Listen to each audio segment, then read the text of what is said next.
आज का जो हमारा टॉपिक था पाकिस्तान करंट अफेयर्स में क्या कहते हैं पाकिस्तान अफेयर्स का जो 10 डेज का वर्कशॉप था।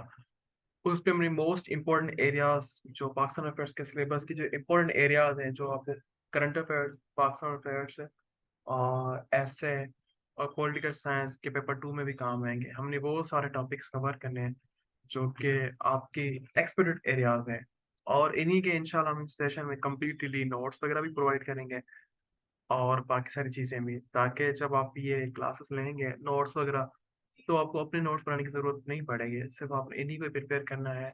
और साथ ही पेपर टेक्निक्स अटेम्प्टिंग वगैरह के पेपर को किस तरह अटेम्प्ट करना है, पाकिस्तान अफेयर्स का जो एक सवाल आता है जिस तरह से हिट हो रहा है, हिट होने की वजह क्या है, कहाँ पर हम लेक करते हैं, कौन कौन सी एरिया में हमें ज़्यादा फोकस करना चाहिए, वो सारी चीज़ें हमने आज डिस्कस करनी है आपके साथ, ताकि आप की जो भी एरियाज है ओवरऑल है वो हमने कंप्लीटली हमने कवर करना है हर एक प्रोस्पेक्ट के साथ, ताकि आप भी नंबर अच्छे ले सकते हैं, आप भी 60+ क्रॉस कर सकें पाकिस्तान अफेयर्स के सब्जेक्ट को।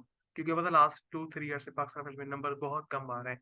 और इवन इसकी वजह यही है कि हमारे पास मटेरियल अथेंटिक नहीं है और हम लोकल बुक्स पढ़कर फिर उनको तैयार कर लेते हैं। इसी वजह से फिर हमारे नंबर्स भी कम आते हैं और ऑथेंटिक सोर्स भी नहीं मिलता जहाँ से हम एक चीज़ को प्रॉपर वे के साथ तैयारी करके नोट्स वगैरह बनाए। तो उन्हीं के लिए हमने ये सेशन रखा हुआ था, काफ़ी सारे बच्चे कह रहे सर हमें करंट अफेयर्स स्टार्ट हो चुका है, काफ़ी क्लासेस हो चुकी हैं, लेकिन पाकिस्तान अफेयर्स में भी काफ़ी सारे बच्चे को इश्यूज आ रहे थे। तो देन हमने इसे भी प्रॉपर वे के साथ स्टार्ट कर लिया है। अब इसमें आज का जो टॉपिक है वो पुअर गवर्नेंस इन पाकिस्तान और जो क्लाइमेट चेंज के मसले हैं वो कौन कौन से हैं। हमने अब देखने पुअर गवर्नेंस की रीजंस क्या है, पुअर गवर्नेंस की सबसे पहले हमें वजह मालूम होनी चाहिए कि इसमें वजह कौन सी है जिस पर हमें इसके इश्यूज आ रहे हैं काफी सारे ना। ज़ाहिर जब तक हमें वजह नहीं मिलेगी तब तक हमें पता भी नहीं चलेगा किसी चीज का ना। अब यहाँ रीजंस कौन कौन थे, एक डेमोक्रेटिक अनस्टेबिलिटी पाकिस्तान में आपने देखा, गुड गवर्नेंस में डेमोक्रेटिक स्टेबिलिटी हो नहीं पा रही। अब उसकी वजह क्या है, उनकी वजह थी कि political personal interest dynastic politics की वजह से ये हमारे पास काफी ज्यादा इश्यूज आ रहे हैं। उनके लिए दूसरा जो सबसे बड़ा इंपॉर्टेंट जो हमारा इशू है वो है corruption and lack of accountability. हमारे किसी भी इदारे की प्रॉपर कोई भी अकाउंटेबिलिटी नहीं है, ना कोई ऐसा इदारा है जिसकी वजह से। अब अगर हम इस बात को प्रूव करेंगे तो हम उसमें रेफरेंस डालेंगे, क्या कहते हैं जो आया उसकी यूनाइटेड नेशन की रिपोर्ट थी, पाकिस्तान 140 नंबर करप्शन पर है। और हम करप्शन खत्म करने के लिए हम एग्जांपल्स जो ऐड करेंगे वो हम ऐड करेंगे अपना क्या नाम है इनका, अपना चाइना की पॉलिसी। चाइना में पहले सबसे ज्यादा करप्शन थी तो उनको खत्म करेंगे, चाइना ने कौन सी पॉलिसीज को अपनाया था हमने वो देखना है। और पाकिस्तान में जो इश्यूज है हमने वो भी साथ साथ देखने हैं। ठीक है, इनके अलावा दूसरी क्या है, जो इन्वेस्टिगेशनल जो मतलब कि जो हमारे डिपार्टमेंट्स जो एरियाज हैं उनमें कोई भी प्रॉपर वे के साथ वो नहीं है एक ना, कि हम प्रॉपर वे के साथ कोई काम करें या किसी चीज को लेकर जाएं, ऐसा कुछ भी वहां पर नहीं है। दूसरा ब्यूरोक्रेसी, जो अनएफिशिएंसी ब्यूरोक्रेसी के, वो भी आपने रिसेंट भी काफी सारे क्या कहते हैं केसेस देखे होंगे ब्यूरोक्रेसी के, जिसमें काफी सारे इश्यूज भी आ रहे थे। ठीक है, उनके अलावा वीक रूल ऑफ लॉ, हमारे पास रूल ऑफ लॉ बिल्कुल भी नहीं है, जिसकी वजह से हमारे क्या कहते हैं कंट्रीज में इश्यूज हो रहे हैं। इसी की वजह से ना हमारे पास ये काफी सारे मसाइल्स होना शुरू हो गए थे। देन हमारे पास जो दूसरा जो आ रहा था इशू वो आ रहा था पॉलिटिकल इंटरफेरेंस। मतलब हमने किसी भी गवर्नमेंट को प्रॉपर वे के साथ काम करने नहीं देना, प्रॉपर तरीके से हमने किसी को काम करने नहीं देना है। ठीक है, और लेक ऑफ क्या कहते हैं अपना अपना लेक ऑफ पब्लिक पार्टिसिपेशन। मतलब कि आपने लास्ट टाइम कराची में वोटिंग देखी तो कराची में वोटिंग टर्नआउट बहुत कम था। हाँ, मिलिट्री इंटरवेंशनशिप है, उसे भी हम देखते हैं वो भी है, लेकिन हम डायरेक्ट तो उसकी बात नहीं कर सकते ना। ज़ाहिर उसी के लिए भी हमें फिर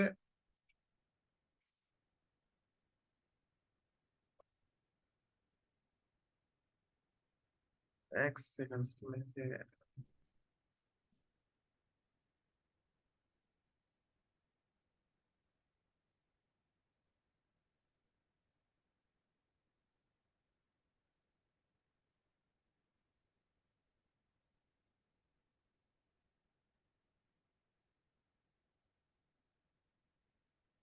मिलिट्री इंटरवेंशंस भी बिल्कुल है यहाँ पर, और भी काफी सारे हमारे मसाइल हैं जिसको हम देख सकते हैं यहाँ पर, वो भी है ना, ये आ गए। ठीक है। अब इसमें क्या है कि weak rule of law, political difference, public participation, economy unstability हो गई, और क्या कहते हैं सोशोलिटिकल, मतलब कि रिलीजन एक्सट्रीमिज्म के भी सबसे बड़ा इशू है पाकिस्तान में। ठीक है, जैसे अभी आपने देखा यहाँ जोड़े वाला का जो वार्ड हुआ था, हमारे पास इंटरफेरेंस इशू हुआ था, और लैक ऑफ एजुकेशन अवेयरनेस हमारे पास नहीं, ना कि हमारे पास की पॉलिसीज हैं, अनएडुकेटेड इंफ्रास्ट्रक्चर और सर्विस है, और टेररिज्म सिक्योरिटी कंसर्न भी, और मिलिट्री भी इंटरवेंशन हमारे पास है। जिसकी वजह से क्या होता है, ये मेन रीजंस हैं, ये 12 पॉइंट्स है आउटलाइंस आपके, ये सबसे रीजन।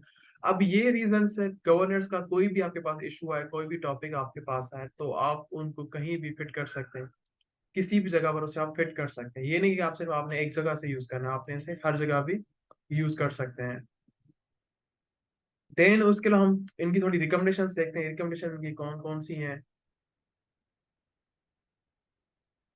रिकमेंडेशन स्ट्रेंथ इंस्टीट्यूशन होनी चाहिए, जिसमें रिफॉर्म ब्यूरोक्रेसी के रिफॉर्म्स करने चाहिए। ठीक है, और उनके अलावा आपका जाता है उनके मतलब के मेरिट बेस्ड अपॉइंटमेंट्स और प्रमोशंस होने चाहिए।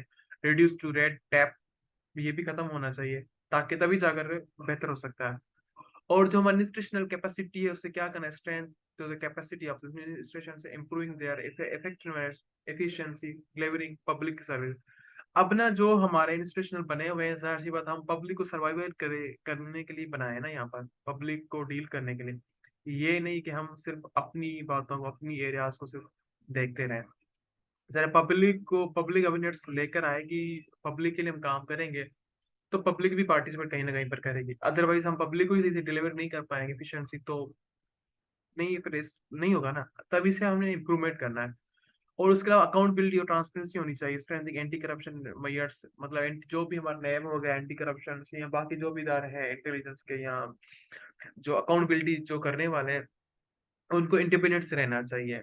और वो करप्शन के लिए प्रॉपर एक वो एक्शन है, ना कि आप किसी पर्सनली इंटरेस्ट, पॉलिटिशियन इंटरेस्ट के थ्रू पर आप कोई काम करें। मतलब डायनास्टिक पॉलिटिक्स उसमें नहीं होनी चाहिए आपकी। उसके लिए प्रमोट ट्रांसपेरेंसी, मतलब प्रमोट, आप ट्रांसपेरेंसी को आप प्रमोट करें, उसकी पॉलिसीज बनाएं, ensure transparency government operation and designing making process होनी चाहिए, डिसीजन मेकिंग प्रोसेस आपकी होनी चाहिए, तो ये बेहतर हो सकता है। अदरवाइज इसमें भी हमें काफी सारे इश्यूज आ जाते हैं, हमें मतलब बात किस हद तक समझ भी नहीं आती, ना हमें पता चलता है कि हम मतलब के जो हमारी क्या कहते हैं गवर्नमेंट ऑपरेशन है और डिसीजन वो कौन कौन से, कहाँ कहाँ पर, किस किस जगह पर हैं, तो वो भी बहुत जरूरी है।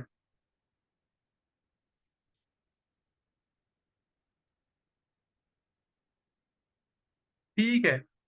और उनके अलावा जो दूसरा हमारा जो है ना, वो है रूल ऑफ लॉ। अब उसमें क्या कहते हैं, जो हमारा जुडिशरी सिस्टम है उसे हम रिफॉर्म करने जा, आपने देखा काफी सारे ऐसे केसेस भी हैं पाकिस्तान में जो 10 10 12 12 साल तक हमारे पास इशू चलते आ रहे हैं। ऐसे काफी सारे और भी केसेस हैं जो हमारे क्या कहते हैं, इनके अलावा इशू जो कम नहीं हो रहे हैं।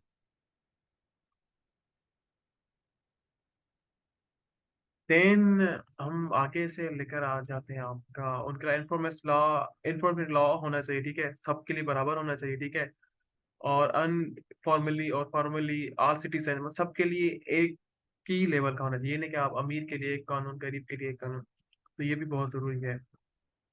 और इनकरेजिंग पब्लिक पार्टिसिपेशन, जो हमारी सिविक सोसाइटी है, सिविक एंगेजमेंट प्रमोट, उनकी जो सिविक सोसाइटी है उनको हमें एंगेजमेंट करना चाहिए, और इनको इनकरेज करना चाहिए कि वो गवर्नेंस में पार्टिसिपेट करें, और make policy for more inclusive and reflective for public need, जो पब्लिक की डिमांड है, जो पब्लिक की चीजें हैं, हमने उसके अकॉर्डिंग उस पर हमने बात करनी है, और उसी को ही आगे हमने बढ़ाना है। यहाँ तक बात आपको समझ में आ रही है? जी, अगर कोई सवाल है तो आप वो पूछ सकते हैं।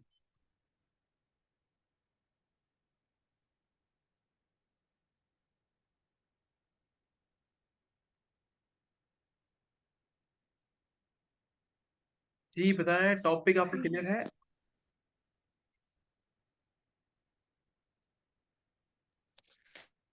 काइंडली ये नोट्स पिक कर दीजिएगा। जी जी। देन उनके अलावा क्या है हमारे जो जैसे इकोनॉमी चैलेंज कौन कौन, इकोनॉमिक जो रिफॉर्म्स हमारे इकोनॉमी रिफॉर्म्स तब होंगे जब उनकी इम्प्लीमेंट करेंगे सही तरीके से, सही लेवल के हिसाब से, ताकि जो हमारी प्रमोट इन्वेस्टमेंट है और इंश्योर सस्टेनेबल डेवलपमेंट जो प्रोग्राम्स वगैरह हैं उनको भी हम बेहतर कर सकें। मतलब कि हमारी लॉन्ग टर्म पॉलिसीज होनी चाहिए इकोनॉमी को, ताकि हम प्रॉपर वे के साथ उस पर काम करें। ये ना हो कि एक गवर्नमेंट आए तो वो अपनी पॉलिसी बनाए, जो दूसरी गवर्नमेंट है वो अपनी पॉलिसी बनाए, ऐसा नहीं होना चाहिए। प्रॉपर एक तरीका होना चाहिए, प्रॉपर वे होना चाहिए पॉलिसीज का, और लॉन्ग टर्म पॉलिसीज होनी चाहिए। उनके रिसोर्स मैनेजमेंट जो हमारे हैं, ऑप्टिज्म और allocation of utilization of the resources in avoid wastage, ensure cohesion, assistance service. अब जैसे अलग ना डिजास्टर मैनेजमेंट का देखा ना, लास्ट टाइम जो 2022 में फ्लड आई थी उसमें कितना बड़ा हमारा नुकसान हुआ था, क्योंकि हमारे पास रिसोर्स मैनेजमेंट की कोई भी पॉलिसीज नहीं थी, ना कोई प्रॉपर वर्क था जिस पर हम काम कर सकें, यहाँ से हम बता सकें, ये सारी चीजें थी। इसी वजह से हमें हमें काफी सारे नुकसान हो जाते हैं। तो उनको भी क्या, उनको हमें इम्प्रूवमेंट करना है, और एक उनकी प्रॉपर वे पॉलिसीज होनी चाहिए, प्रॉपर वर्कशॉप होना चाहिए, उनकी रिसर्च होनी चाहिए, ताकि वो इस चीज को सही से सर अंजाम दे पाए। और उनके अलावा एजुकेशन और अवेयरनेस। एजुकेशन देखो हमारी, अगर आप लास्ट 45 साल 75 साल से देखेंगे तो हमारी प्रॉपर वे कोई भी एजुकेशन का ठीक से नहीं है ना। हमारी पॉलिसी, हमारा सिलेबस 15 15 20 20 साल पुराना, 40 साल सिलेबस पुराना है। सिलेबस अपडेट होना चाहिए। उनके अलावा टेक्निकल एजुकेशन होनी चाहिए, और जो आजकल मॉडर्न टेक्नोलॉजी सिस्टम उनको हमें इम्प्रूवमेंट करना चाहिए, उनको प्रमोट करना चाहिए एजुकेशन कॉलेजेस में, स्कूल बेस पे उनके प्रोग्राम किए जाए, उनके अवेयरनेस, ताकि जो हमारे स्टूडेंट्स है, नौजवान नस्ल है, यूथ है, उनको और बेहतर बेनिफिट में मिले। और जो हमारी 18th अमेंडमेंट है उसके तहत जो हमारी प्रॉपर वे के साथ फिर एजुकेशन निज़ाम है उसे और बेहतर बनाया जाए, ताकि प्रॉपर वे के साथ हम उस पर काम कर सकें।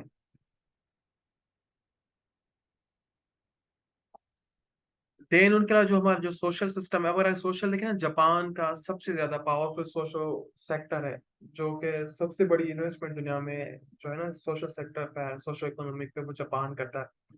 तो पाकिस्तान को भी चाहिए कि वो जापान की जो पॉलिसीज हैं उनके अकॉर्डिंग उनको बनाए, और उनको प्रॉपर वे के साथ उसे देखे, ताकि उनकी जो सारी एरियाज हैं, जो प्रॉपर प्रिपरेशन, उनकी प्लानिंग है अपनी, किस तरह से सोशल सेक्टर को प्रमोट कर रहे हैं, इसी तरह पाकिस्तान को भी उन पॉलिसीज को अपनाना चाहिए। और जैसे हम जर्मनी का एजुकेशन सिस्टम पूरा एक निज़ाम प्रॉपर वे के साथ बना हुआ है, तो पाकिस्तान को भी चाहिए कि इस तरह के ऐसे कंट्रीज की जहाँ पर एजुकेशन पॉलिसीज बहुत स्ट्रांग हो और प्रॉपर वे के साथ वर्कशॉप उनका हो, तो पाकिस्तान को भी चाहिए उन्हीं पॉलिसीज को यूटिलाइज करें। और दूसरा हमारा सिक्योरिटी इशूज और सिक्योरिटी स्टेबिलिटी। अब आपने देखा है कि एक नेशनल रिपोर्ट के मुताबिक जो वॉर एंड टेरर हुई हुई यहाँ आफ्टर 9/11 की जो जो सारा निज़ाम था, उसमें कम से कम हमारे 80,000 सिविलियन की डेथ हो चुकी थी, 80,000, और $100 बिलियन का नुकसान हो चुका था। ये एक नेशनल रिपोर्ट है, क्योंकि हमने अभी तक 80,000 जानें गंवाई हैं सिर्फ लास्ट 10 4 ईयर्स में, 15 ईयर्स में बल्कि। तो हमें मतलब जो रसद जो जो अमेरिकी मिलिट्री थे ऑपरेशन, उनको बेहतर बनाना चाहिए, और दोबारा हमने जिस तरह दोबारा टीडीपी दोबारा उस वो एक्टिव होना शुरू हो गई है, तो इसके लिए हमें एक प्रॉपर पॉलिसीज उनका ऑपरेशन करना चाहिए, ताकि वो बेहतर से बेहतर तरीके के साथ सिक्योरिटी के अंजाम को बेहतर बने और काउंटर टेररिज्म के लिए एक अच्छा सा स्टैंड लें।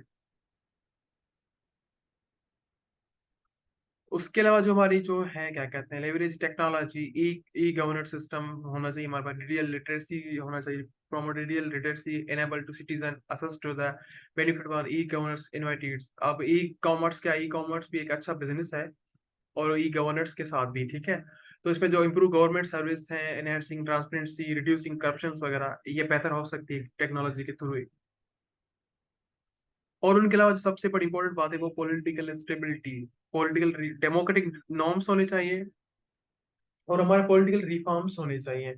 अब पॉलिटिकल रिफॉर्म्स तब होंगे जब हम पॉलिटिकल रिफॉर्म्स होंगे तो हमारी गवर्नेंस भी ठीक काम करेगी, हमारी इकोनॉमिक पावर भी ठीक करेगी। और उनके अलावा अगर हम पब्लिक अवेयरनेस, पॉलिटिकल में अवेयरनेस होगी एक प्रॉपर वे के साथ, पर्सनल पॉलिटिक्स इंटरेस्ट खत्म करने के लिए, और जो है कि ना वो क्या कहते हैं फैमिली टू फैमिली जो है क्या कहते हैं निज़ाम है हमारी सियासत का, उसे भी खत्म कर दें, ताकि आप एक अगर कोई काम करने वाला बंदा है तो आप उसे लेकर आए। डेमोक्रेटिक नॉर्म्स होने चाहिए। और पॉलिटिकल रिफॉर्म्स भी यही कि हमने जो एक गवर्नमेंट प्रॉपर वे के साथ इलेक्शन के लिए आ रहे, तो आप उसे 5 years का टाइम दें, उससे आप काम लें, उससे उनके काम में आप अपना हिस्सा डालें, ताकि प्रॉपर एक वर्कशॉप हो। तो गवर्नेंस में ये रिफॉर्म्स बहुत जरूरी है। अब ये टॉपिक आपको ऐसे में भी काम आ सकता है, कोई डेमोक्रेसी का ऐसे हो, गुड गवर्नेंस का ऐसे हो, क्लाइमेट चेंज के साथ रिलेट करके आप इसमें चीजें ऐड कर सकते हैं, या काफी सारे और क्लाइमेट क्लाइमेट हो, एनवायरमेंटल का हो, ऐसे हो, गुड गवर्नेंस, जो भी ऐसे डिस्कस हमारे ऐसे आ जाते इशू पे, इनमें आपको ये आउटलाइंस काम आ सकती हैं। उसके अलावा क्लाइमेट जो गवर्नेंस का जो है इशू है क्लाइमेट में, वो किस तरह से है।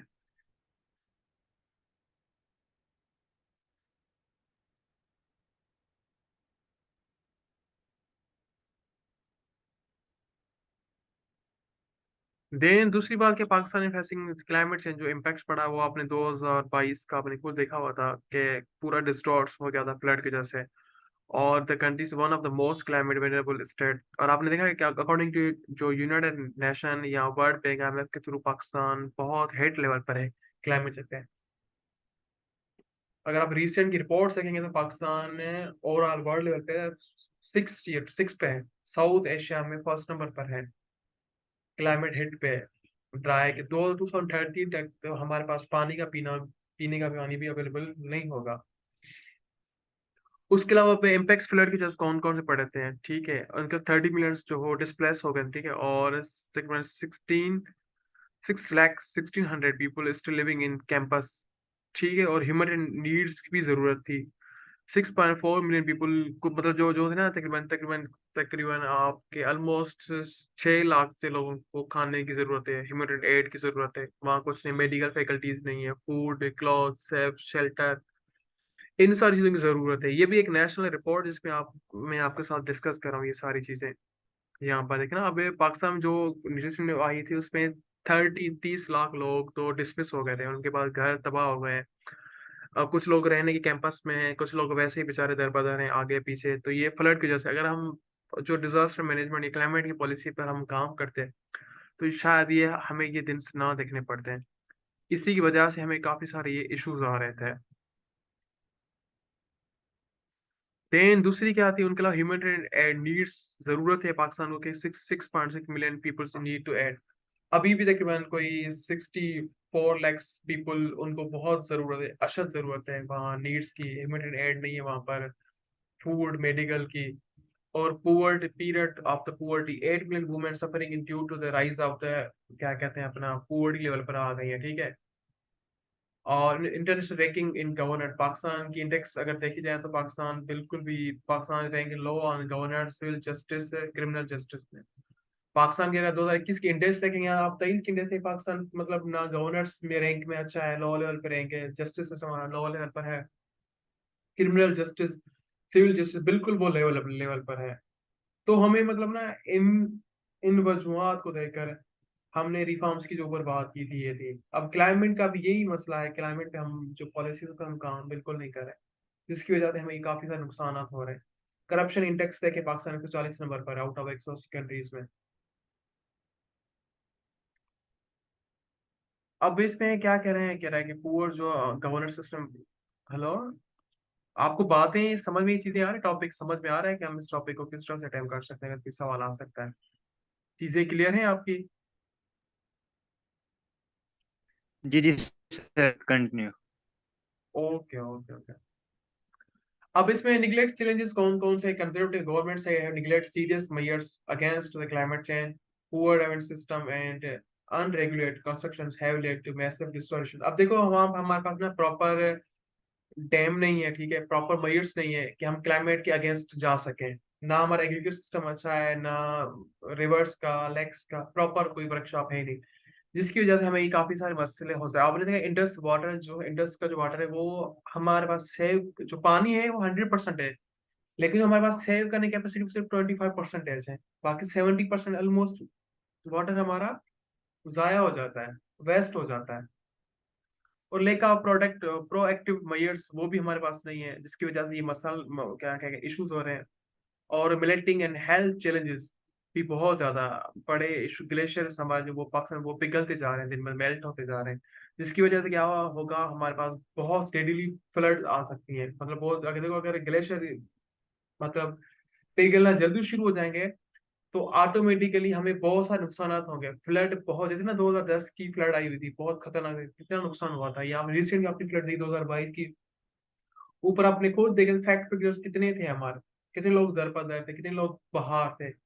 उसकी मेन वजह यही थी कि हम क्लैम ग्लेशियर्स मेल्टिंग होते जा रहे थे, अगर जितनी ज्यादा जल्दी मेल्टिंग उतना बड़ा नुकसान होता है। उसी के लिए भी हमें ना एक एनवायरमेंटल बनाना चाहिए, ट्रीज की तरफ, 10 ट्री प्रोजेक्ट की तरफ जाना चाहिए, कि मौसम चेंज होगी तो ये मेल्ट वगैरह नहीं होंगे, अगर होंगे तो सबसे बड़ा नुकसान हमारा ही होगा। हेल्थ हेल्थ का इशू सबसे बड़ा, आपने खुद आपने जिस एरिया से आपने खुद, हमारे पास हेल्थ का बहुत बड़ा इशू है। और स्पिरिट ऑफ डाइसिस डाइसिस बहुत ज्यादा है, जैसे मलेरिया, टाइफाइड, पोलियो। ये देखो नॉर्मल लाहौर में देखें, कराची में देखें, या बाकी जो एरिया है पाकिस्तान की बात है, टाइफाइड मलेरिया तो अब तो नॉर्मल हो गई है। मतलब ये क्लाइमेट चेंज की वजह से इश्यूज हो रहे हैं ना, मतलब कि हमारे गंदगी की वजह से ये सारे। और economic impact on poor governance, economy के हमारे डैमेज होता है, मतलब कि अभी कह रहा ना, poor governance has cost Pakistan 30 billion in damage with in the already shrinking economy. $30 billion अभी तक हमारे डैमेज हो चुके हैं, सिर्फ क्लाइमेट चेंज की वजह से। फूड इनसिक्योरिटी, हमारे पास खाने बिल्कुल सही नहीं है, हम millions are facing hunger, food insecurity. अब जब फ्लड आई थी तो हमारे पास 2 टाइम का खाना अवेलेबल, एक टाइम का खाना अवेलेबल नहीं था, जहाँ जब फ्लड वगैरह आई थी। इसकी वजह से क्या था, हमें हमारे पास प्रॉपर पॉलिसी नहीं थी, प्रॉपर वर्क नहीं था, जिसकी वजह से इतने सारे मसाइल हमारे पास आना शुरू हो गए थे। उसके अलावा प्रोविंशियल इम्पैक्ट ज्यादा, जैसे अब जैसे सिंध बलूचिस्तान में आपने देखा कि millions of flood affected peoples with reporting massive corruption and neglecting climate change. एक तो वहां पर करप्शन ज्यादा, उनमें जो चीजें मिल रही है वगैरह वहां पर करप्शन, दूसरा जो चीजें बांटने वाली थी वहां पर भी उनकी करप्शन हो रही थी। अब इंटरनेशनल एड और एंड करप्शन, इंटरनेशनल क्या सपोर्ट, किस तरह सपोर्ट कर रहा था, मिसमैनेजमेंट हो रही थी वहां पर, ठीक है। इंटरनेशनली अर्गिंग, मतलब कि call for international intents for Pakistan tackle corruption कैसे more seriously ensure the fair use of the aid. हम जो अपनी एड में उस पर भी हम करप्शन करना शुरू कर दिए, ये बड़े मसाइल थे पाकिस्तान में, जिसकी वजह से फ्लड होने के बावजूद भी हमारे पास ये मसाइल खत्म नहीं हो रहे थे। उसके अलावा इन्वायरमेंटल डिग्रेडेशन होना शुरू हुए, पोल्यूशन ऑफ रिवर्स। आपने देखा लाहौर में, आपने रिसेंट रिपोर्ट की सबसे ज्यादा हाईएस्ट जो है पोल्यूशन सिम्बोग वगैरह लाहौर में। अब इसकी वजह क्या है, इसकी वजह अब यही है, क्लाइमेट चेंज ही है। डेंजरस केमिकल्स वगैरह यूज हो रहे हैं, और जो फैक्ट्रीज है वो प्रॉपर सिटीज में है, उनको बाहर रखना चाहिए प्रॉपर वे के साथ, ताकि वो बिल्कुल ठीक हो जाए।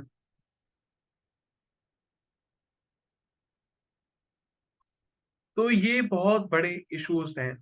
और गवर्नमेंट फेल्यूर, गवर्नमेंट ने कोई भी प्रॉपर कोई इनिशिएटिव नहीं ले रहा है, ना कोई गवर्नमेंट गवर्नेंस की प्रॉपर पॉलिसीज हैं। यहाँ गवर्नमेंट में जो हमारे डिपार्टमेंट है, इंस्टीट्यूशनल आपके हो गए हैं, वाटर मैनेजमेंट, क्लाइमेट चेंज की, या पब्लिक सर्विस के लिए कोई ऐसी कोई सर्विस अवेलेबल नहीं है जहाँ पर हम कुछ कर पाए। तो ये बहुत सारे मसाइल थे हमारे, बहुत सारे मसाइल, इसकी वजह से हमारे पास ये हो रहे थे। अब इसकी रिकमेंडेशन कौन कौन से हम थोड़ा उससे देख रहे हैं। इन्वेस्टमेंट एंड पॉलिसीज होनी चाहिए था, वर्ल्ड बैंक ग्रुप सीडी और Pakistan highlighting the need for investment mechanism, climate centric policies होनी चाहिए। GDP reduction estimate 80 to 20% reduction of Pakistan GDP by 2015 due to the climate impacts की वजह से हो सकती है। कार्बन इमिशंस को भी हमें कम करना चाहिए पाकिस्तान।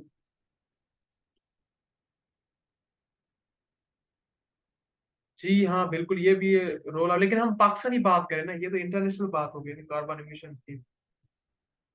वो तो फिर ये पाकिस्तान के लेवल पे हमने बात करनी है, पाकिस्तान लेवल पर जो हमने जो सारी चीजें करनी है, हमने उस पर डिस्कस करना है। अलीगढ़ जो हम बात करें ना, ये हम पाकिस्तान लेवल पे गुड गवर्नेंस की बात करें, तो हम जो पाकिस्तान में सारे मसाइल हैं हमने उस पर डिस्कस करें, ना कि हम इंटरनेशनल लेवल पे हम उसकी बात कर सकते हैं। हाँ, अगर इंटरनेशनल इश्यूज हो ग्लोबल वर्ल्ड पे, तो हम चाइना की, रशिया की, इंडिया और आपका अमेरिका, मिडिल ईस्ट कंट्रीज, फिर हम उनकी बात कर सकते हैं कि वो कार्बन एमिशन की वजह से चीजें हो रही है। दे नीड्स फॉर प्रैक्टिकल सोल्यूशन, मतलब हमारे पास प्रैक्टिकल वर्कशॉप होना चाहिए प्रॉपर वे के साथ, ताकि उस पर हम काम कर सकें, उस पर डिस्कस कर सकें, ताकि वो हमें अच्छा सा और बेहतर सी चीजें हमें अवेलेबल होनी चाहिए।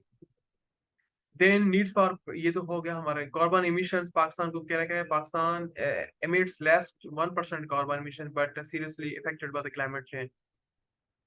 तो ये सारी रिकमेंडेशंस हमारी थी, जो आज का जो हमारा प्रॉपर टॉपिक था।